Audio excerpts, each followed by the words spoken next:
పిల్లలు, ఇప్పుడు నేను చెప్పబోయే కథ రామాయణం. ఇది మనందరికీ ధర్మం, భక్తి, నిజాయితీని నేర్పే మహాకావ్యం. పిల్లలు, మీకు తెలుసా రామాయణం ఎవరు రాశారో? లేదు అమ్మమ్మా. ఎవరు రాశారు? వాల్మీకి మహర్షి రాశారు. ఆయన ముందుగా వేటగాడు. తర్వాత మహర్షిగా మారి ఈ గొప్ప రామాయణాన్ని ప్రపంచానికి అందించారు. అమ్మమ్మా, వాల్మీకి మహర్షి ఎందుకు రామాయణం రాశారు?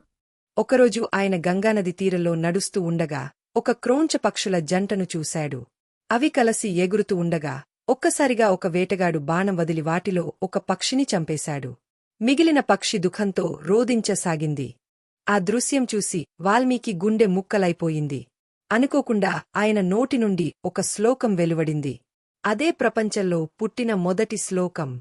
అప్పుడే బ్రహ్మదేవుడు ప్రత్యక్షమై, వాల్మీకి మహర్షి, నీవు చూసిన ఈ ధర్మబోధనే రాముని జీవితంలో ఉంది.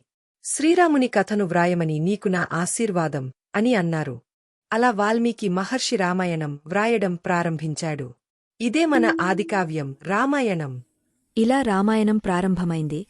తర్వాతి భాగంలో శ్రీరాముని జననం గురించి తెలుసుకుందాం.